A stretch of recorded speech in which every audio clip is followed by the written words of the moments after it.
नमस्कार। जीवक आयुर्वेद भवन में आप सबका स्वागत है। मैं आपका मित्र वैद्य आचार्य विधायक गिरी। आज हम चर्चा करेंगे कि यह जो पित्ताशय की स्टोन होती है, गाल ब्लैडर स्टोन जिसको कहते हैं, यह कैसे हो जाती है और किस तरह से ठीक होगी, इसके लिए हम क्या करें। तो सबसे पहले यह समझते हैं कि यह हमारा अंग कहाँ पर होता है, इसकी संरचना कैसी होती है और यह रोग अभी से या बहुत पहले से भी ये रहा है। तो इसके संबंध में हमारी सुश्रुत संहिता में स्पष्ट रूप से कहा है सुश्रुत जी ने कि यह कष्ट साध रोग है, अर्थात सरलता से नहीं, बड़ी परेशानी से ठीक होता है, लेकिन ठीक हो जाता है। अब यह जो पित्ताशय है हमारा, यह लीवर के नीचे दाहिने तरफ नाशपाती के आकार का होता है। इसकी जो लंबाई है 10 सेंटीमीटर और चौड़ाई 3 से 5 सेंटीमीटर के लगभग रहती है। इसमें स्टोन कैसे बन जाती है, इसको समझने के लिए हम देखते हैं कि जो भी हम भोजन करते हैं तो पाचक रस जो हैं हमारे लीवर से स्रवित होते हैं और वहाँ जाकर के पित्त में स्टोर होते हैं, इसीलिए इसको पित्ताशय कहा जाता है। और जैसे ही हम भोजन करते हैं,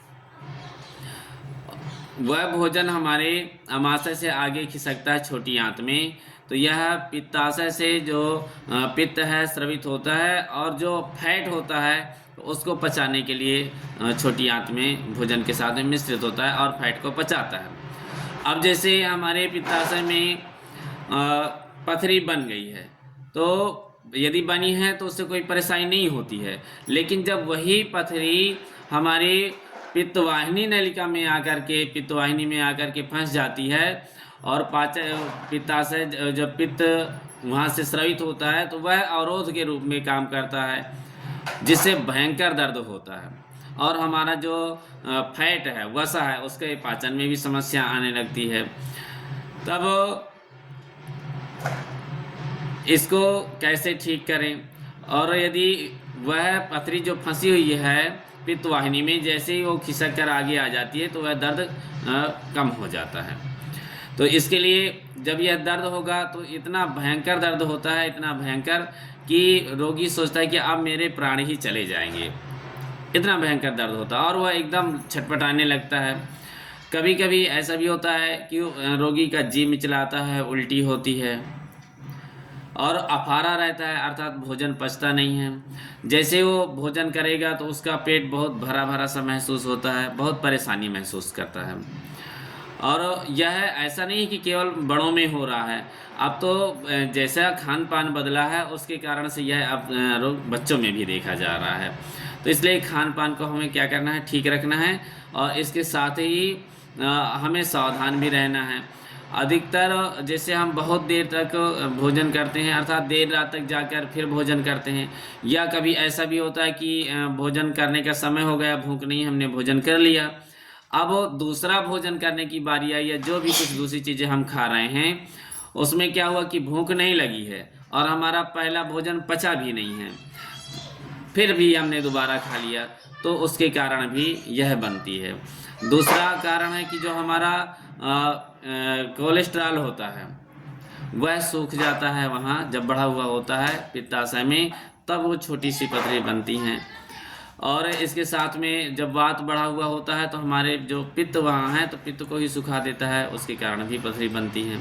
तो इस तरह से हमारे अपने खान पान को तो ठीक रखना ही है ताकि हम स्वस्थ बने रहें।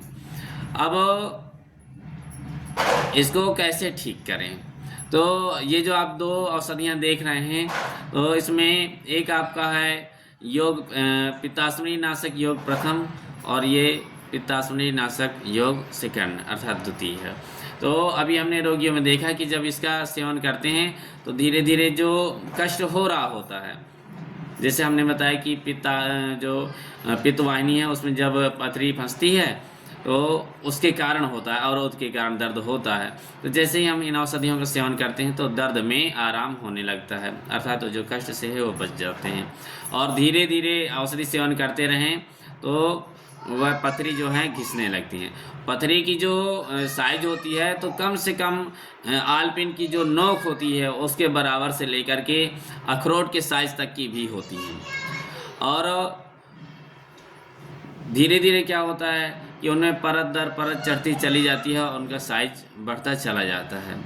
इसमें हमें करना क्या है कि जब भूख लगे तब भोजन करें, जितने पर्याप्त मात्रा में जल का सेवन करें, और यदि हमारा पहले का खाया हुआ अन्न नहीं पचा है तो हम भोजन छोड़ दें, जब तक वह पच न जाए तब तक हम सेवन न करें। और आजकल जो पाश्चात्य भोजन चला है, फास्ट फूड चला है, यह भी बहुत बड़ा कारक है हमारे इन रोगों में। तो हमें ये जो फास्ट फूड है उनको सेवन करने से बचना है। और जब जिनको पित्ताशय की स्टोन हो गई है वो तरल पदार्थ ज़्यादा लें। और जब भी हम तरल लेते हैं या फलों के जूस हैं या अन्य चीज़ भी लेते हैं तो जूस आदि हम पहले पहर लें, अर्थात तो सुबह से लेकर के 12 या 11 बजे तक हम जूस ले लें। इसके बाद अन्य चीज़ें सेवन करें और भोजन को खूब चबा चबा करके सेवन करते हैं तो भी हमें बहुत लाभ होता है।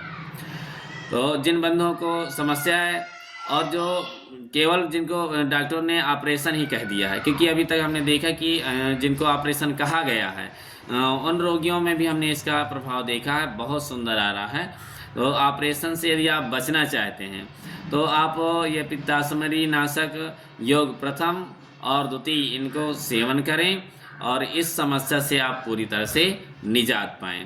तो आप इसमें हमारा नंबर नोट कर सकते हैं, हम बोल रहे हैं 91 25 67 68 87। इस पर जैसे आप कॉल करेंगे और आपकी रिपोर्ट देखने के बाद जैसी भी स्थिति होगी औषधि दी जाएगी और आप पूरी तरह से स्वस्थ हो जाएंगे। तो ऐसी सुंदर सुंदर जानकारियों के लिए आप हमसे जुड़े रहेंगे। यह वीडियो यदि आपको अच्छा लगा हो तो आप अवश्य शेयर कीजिए। आप सबको बहुत बहुत धन्यवाद। जय श्री राम।